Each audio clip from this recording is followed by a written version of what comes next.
Sou Sérgio Alcides, professor da Faculdade de Letras da UFMG, vim falar da poesia de Emílio Moura. Começo por este poema chamado De Olhos Vendados. Que espelho mostra a nossa máscara? Que alma reside em nosso corpo? É tela a vida? Nós a pintamos? Que sonhos pomos em nossas nuvens? Ah, vida cega! Ah, cego espírito! Ávido sempre do além do além. 3 curtas quadras de versos estreitos, onde não há perguntas, que são 5 exclamações. De olhos vendados, o sujeito revela sua avidez por uma resposta. E a poesia, com tão pouco, o espelho, a tela, as nuvens, nos leva a essa indagação metafísica pelo além. O poeta minucioso compõe o poema como quem aperta um cigarro de palha. E foi por isso que o jornalista Frederico Moraes escreveu sobre ele em reportagem publicada em 1968. Aquele jeito de preparar o cigarro, o canivete cortando o fumo miudinho, a palha na boca, os dedos triturando o fumo preguiçosamente, enrolando a palha, dobrando uma das pontas depois de feito, o reacender continuamente, todos estes gestos e outros de um ritual que o poeta aprendeu numa longa convivência são agora reclamados por Emílio Moura. Eles são necessários à sua criação. Gosto muito dessa frase do jornalista cortando o fumo miudinho, porque assim Emílio Moura cortava a matéria de seus poemas. Matéria abstrata, aérea também, como fumo, que afinal causou sua morte de enfisema pulmonar aos 69 anos.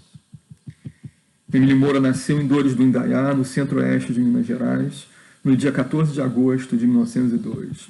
Foi um dos mais importantes poetas do século XX, uma figura central do grupo modernista de Belo Horizonte, ao lado de Carlos Drummond de Andrade, Pedro Nava, Abgar Renaud e outros. Ele foi um dos fundadores de A Revista, o órgão do grupo, em 1925. Sua obra exemplifica bem a independência do modernismo mineiro, alheio, por exemplo, ao identitarismo nacional que marcou o movimento em São Paulo. Ao contrário de tantos escritores mineiros que foram atraídos pela capital, então o Rio de Janeiro, o Emílio Moura ficou em Minas Gerais, mais longamente em Belo Horizonte, onde morreu em 28 de setembro de 1971. E foi jornalista, funcionário público e professor. Foi um dos fundadores da Faculdade de Ciências Econômicas da Universidade de Minas Gerais, atualmente a FACE da UFMG, onde ele lecionou por muitos anos a cadeira de História das Doutrinas Econômicas. Era membro da Academia Mineira de Letras. Pedro Nava, que foi o grande memorialista dessa geração, deixou um retrato de Emílio. O que nele primeiro se via eram os olhos. Uns olhos especiais, fixos, enormes, mansos, puxados, claros, até onde é claro o castanho, e de uma cintilação especial de estrela e lágrima. Sua expressão essencial vinha do fato da pálpebra superior apenas tocar o polo de cima da íris. Um degrau a mais e o ar de mansidão seria trocado pelo espantado e colérico da exoftalmia. Emílio era um famoso andarilho urbano, perambulador noturno. Continua o Pedro Nava nessas memórias. Quantas vezes o acompanhei de noite? Descer João Pinheiro, Álvares Cabral, seguir a orla do parque, ir até a Praça do Mercado, virar puramente em Oiapoque, chegar ao Jardim da Estação, cortado pelo Arrudas, que passava luzindo, aqui e ali refletindo uma estrela, um lampião, a brasa acesa do cigarro do andarilho Emílio. Antiafobado, calmo, reservadão. Essa frase final, antiafobado, calmo, reservadão, me agrada. Assim era a poesia de Emílio Moura. Antiafobada, calma, reservada. Desde o primeiro livro era assim. Esse livro foi publicado em 1931, chamado Ingenuidade. Nesse livro acha-se o poema A Noite Tomba de Repente. Assisto a tudo serenamente, como quem nunca viveu. A noite tomba de repente. Hora de olhar e não ver nada. Hora discreta, fina, que eu sinto fugir, abandonada. Um grito rasga o céu sereno. Ah, para que anda no infinito aquele grito? A noite veio como um doente, que bebe as horas como um veneno. E eu olho tudo serenamente. Mas o grito que rola e enche todo o infinito e desce à terra e sobe ao céu, esse grito, entretanto, vem de mim mesmo num desencanto. É meu. Experimentação com a métrica e a rima, como se o poema se despisse de sua forma, desfazendo-se. O cair da noite propicia um distanciamento. Assistimos serenamente com o sujeito, ao lado dele, ao seu desesperado desencanto, seu grito. A rima nos conduz por oposições, contrastes, serenamente, de repente, sereno, veneno, o infinito do universo, o grito do indivíduo e outros. A principal opõe o sujeito e o cosmos. Viveu, eu, céu, meu, com a descoberta do próprio desamparo. Desde o início, o corte miúdo. As ruas percorridas só aparecem transfiguradas. Emílio não é um poeta do cotidiano, como tantos outros do modernismo brasileiro. A sensação de perplexidade que transparece nesse poema impressionou Mário de Andrade, um dos líderes do modernismo em São Paulo. E ele escreveu: o livro está inundado, inteiramente tomado de perplexidade. Não tem quase nenhum poema em que a perplexidade não transpareça. Tudo perde os seus limites. A nitidez das noções é hesitante. A infixidez é a constância do poeta. Sua perplexidade intelectualista, a excessiva necessidade de entender, em que o secciona das turbas, a sua extrema lucidez, só serve para ele criar dados de sensibilidade eminentemente líricos, de uma suavíssima intensidade convincente. Então, segundo Mário de Andrade, era uma perplexidade intelectualista das ideias.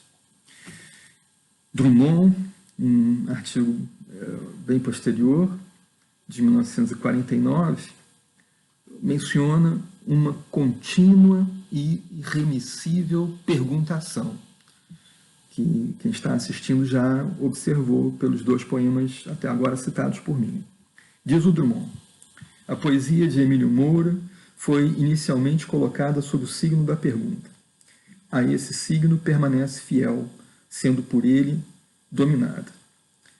Tantas perguntas desfechadas por um ser confessadamente atônito se agrupam, se associam, se cristalizam em uma só pergunta, a pergunta que define a poesia de Emílio Moura. Ele não responde, indaga. Frisando bem o que disse Drummond, o Emílio Moura não responde, indaga. Isso rigorosamente. Esse poeta não faz perguntas retóricas do tipo que traz oculta uma resposta. Aquele tipo de que vale o céu, se, que significa só que o céu não vale nada, se. Não. Não são assim as perguntas que nós encontramos tão abundantemente na poesia de Emílio Moura. Ele desfere só perguntas poéticas, aquelas que afirmam a dúvida, a perplexidade. O leitor também termina atônito. Por exemplo, não mais me sinto dentro de mim. Quem é que luta dentro de mim? Ou então, para onde levo a minha vida se não fiz dela o que sou? Ou então, que nuvem densa, múltipla e vária, te oculta aos olhos que te sonharam? Emílio deve ser o poeta mais interrogativo que existe. De fato, o primeiro poema da obra, que abre o primeiro livro, chama-se Interrogação e contém a famosa pergunta: Senhor, são os remos ou são as ondas o que dirige o meu barco? Lembra o versículo dos Evangelhos: Senhor, por que você me abandonou? Aquela sensação de desamparo. Depois, o alvo da perguntação se desprende dessa metafísica, interioriza-se. É o ideal, a amada, a própria consciência de si e, através dela, o público. Mas a consciência de si também se manifesta na poesia como consciência da forma. Emílio sabia muito bem o que queria. Diz ele: a perplexidade existe, o poeta está sempre diante de muros. Mas, em minha poesia, o ponto de interrogação é mais uma técnica que emprego. A alta capacidade técnica de Emílio aparece às vezes no requinte de jogos verbais. Por exemplo, quem és tu que te esvais trêmula, trêmula, em que a repetição tremula. Ou, já não há travo de agora neste ágil, secreto ir-se, com essa oportuníssima aliteração ligando o agora e o ágil na direção, na verdade, do passado. Ou então, sentiste em certas formas, ainda imaturas, sim, mas já tão vivas, tão Vênus, tudo fundir-se em luz, pétala e nuvem, em que um anagrama exibe Vênus fundida em nuvem. Às vezes, o apuro técnico leva à construção de imagens atordoantes. Por exemplo, olha, é o próprio silêncio que, de súbito, cai sobre nós, túnica e gelo. Ou, a febre, torpor e lágrima. O sol, pântano mudo, rosa cortada no ar. Ou, escuta, é o coro dos galos na manhã, lâmina e orvalho. Essas imagens poderosas, o silêncio como túnica e gelo, o sol, pântano mudo, a rosa cortada no ar, o coro dos galos de manhã como lâmina e orvalho. É a metáfora absoluta, solta de qualquer correspondência referencial, mostrando bem na poesia do Emílio Moura o interesse pelo debate da poesia pura da década de 1920, o que é uma outra singularidade de Emílio no contexto brasileiro de então. Um leitor de Valéry e muito atentamente, como aliás também o Drummond, de Supervielle, dois poetas franceses, Supervielle de origem uruguaia. Mas a especialidade de Emílio é a conexão abrupta, contundente. Por exemplo, minha infância está presente, é como se for alguém. Ou então, a vida que não tive morre em mim até hoje. Ou então, o espelho é fantástico, no cristal partido há rostos inúmeros, são múltiplos, tantos, nenhum te conhece. Essas conexões cheias de contundência, em que não há tanto o jogo das palavras, não há tanto a força das imagens, mas o próprio encadeamento das ideias fortalece a expressão da poesia. Enfim, era um mestre, o Emílio Moura, muito hábil nessas duas coisas bem difíceis, a pergunta e a apostrofação. Dirigir-se a outrem, interpelar uma segunda pessoa. Isso não é nada fácil para um poeta. Por exemplo, neste soneto, formas que em vão persigo, se é que alguma coisa ainda sois, mostrai-o ao pensamento. Quanto mais me procuro, mais me invento. Perco-me todo, desfaço-me na bruma. Nenhum raio de luz neste momento. Que aconteceu que a sombra se avoluma? Por que tudo se perde como a espuma? Por que a vida se esvai como um lamento? formas que em vão procuro, ardo em meu sonho. Quero fixar-vos, luto, que medonho pânico em tudo, que clamor profundo sobe da terra, que estertor imenso. Porque tudo agoniza quando penso, ó solidão sem fim diante do mundo. O soneto é classicamente organizado. Um jogo de rimas enlaça os quartetos, um outro jogo de rimas enlaça no fim os tercetos. A ordem formal, o concerto da forma, contrastam com o desconcerto interrogativo do sujeito. Há uma apostrofação a formas ideais, seriam as respostas às perguntas que o poeta desfere com tanta intensidade, mas a busca é por si mesmo. Quanto mais se procura, mais o sujeito se inventa, mais se perde, faz-se e esfaz-se. Ele está fechado consigo, lá dentro do soneto. Nenhum raio de luz onde se pode contemplar a perda da experiência, o tanto que se perde, a vida que se esfuma. Dá-se a luta para fixar formas, entretanto, apenas intuídas.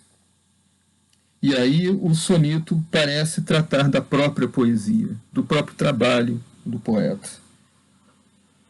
Ele não acha respostas, ele é uma resposta ao clamor profundo que sobe da terra, como se os 14 versos subissem pela página acima, desde a última palavra, aqui, o mundo. É um emblema da melancolia, este soneto. Porque tudo agoniza quando penso. É um poema que mostra bem essa integração entre a técnica da interrogação e a técnica da apostrofação. São as perguntas dirigidas a uma segunda pessoa abstrata, essas formas perseguidas pelo poeta, com um resultado que traz aquela contundência que eu frisei anteriormente. Mas a realização técnica impecável euforiza o leitor. Então, ao mesmo tempo, o soneto ele manifesta a melancolia e estimula uma excitação estética, enfim, impressionante. E é por isso que o Drummond disse o seguinte, que é uma poesia feita aparentemente para nos confirmar na melancolia, mas nos alça a um estado assimilável ao êxtase. Isso é um efeito da perícia técnica, daquela lucidez de que já falava o Mário de Andrade, tendo-a observado no primeiro livro desse então jovem Emílio Moura. O Emílio e Drummond têm muito em comum, mas a melancolia de cada um é diferente. Esse aspecto estático em Emílio o distingue do seu grande amigo. Diz o Emílio: sou um poeta quase místico. A vida é bela quando é um êxtase. Emílio não tem de Drummond a pedra do ceticismo. Um escreveu sobre o outro. Emílio, ao falar de Drummond, às vezes parece falar de si. Por exemplo, seu processo de criação poética é, a um só tempo, efusão e contenção, liberdade e disciplina, autocrítica e alucinação encantatória. Alucinação em Drummond e o encantatório verbal foi observado em Emílio por uma crítica arguta, Laís Correia de Araújo, no suplemento literário de Minas Gerais, em 1969. Diz ela: a poesia de Emílio Moura exigirá sempre duas leituras. A primeira, encantatória e fácil, do funcionamento de um ritmo leve e funcionalmente respiratório, da imagística pura e despojada, e a segunda, mais exigente, dolorosa e ontológica, no sentido de que as interrogações do poeta são as próprias interrogações do homem consciente. O próprio Drummond verificou em Emílio a manifestação do ideal, sob a forma da musa, do mito, do reino da amada, como, por exemplo, nesta passagem: Eliana, corpo mágico, salta da terra, é fonte, voa da terra, é asa. Mas a aparição é logo seguida da desaparição do mito. Por exemplo, agora que te encontrei, é como se eu já te houvesse perdido. É preciso voltar e procurar de novo o que não encontrarei nunca, diz o poeta. A busca do ideal, para o Emílio Moura, é também um constante procurar por si e descobrir-se múltiplo, tanto quanto solitário. Diz ele, nos seus poemas mais lindos, a canção, uma das canções do seu Cancioneiro de 1945. Que consciência dividida me faz ser dois e em seguida me torna um só, mas sem vida. Isso num poema de um Emílio Moura já maduro. Sobre esse livro, Cancioneiro, diz Vandermelo Miranda: os versos tornam-se mais límpidos, maior economia da linguagem, quase rarefeita, tudo parece acentuar o desconsolo do sujeito que se vê como alma penada, náufrago. A dissolução do eu é vertiginosa e estarrecedora. Uma dissolução do eu, diz o crítico. Porém, a dissolução do eu, em Emílio Moura, paradoxalmente, é também a construção do eu. A forma desse paradoxo é, por excelência, o soneto. Era fatal que o adensamento da perplexidade, combinado com a técnica cada vez mais requintada, fosse dar em 14 linhas. Por exemplo, aqui. Que pode, amor, que pode, se de tudo guarda apenas a glória de haver sido um minuto, que mais? E agora, mudo, nem se doura do que era e do perdido. Que pode, ávido o amor, que pode, se hoje vaga, a vida não é nem flui vivida, mas apenas pensada. E como foge entre o real e a fábula perdida. Amor, amor, em que áreas escutá-lo? Em que restos de coros, em que embalo de um cantar esquecido? Em que lamento, se a alma nem sabe em que desvão dormido se fez nua, no tempo e sem sentido, pois que tudo é distância e esquecimento. É um soneto quase todo feito só de interrogações. Mas chegou a hora de observar o plano afirmativo que se oculta por trás da fidelidade ao signo da pergunta. Neste soneto, por exemplo, afirma-se, primeiro, que de tudo o amor só guarda a glória de haver sido um minuto. Em segundo lugar, que agora o amor está mudo. Que nem por isso o amor se doura do que era e se perdeu. Que o amor é ávido, que a vida é vaga e não flui vivida, só pensada, que a vida foge e se perde entre o real e a fábula. Que a alma não sabe em que desvão dormido se fez nua no tempo. E, por fim, que tudo é distância e esquecimento. Por trás das interrogações que estruturam o soneto, há fortes afirmações. São, porém, afirmações de negatividade.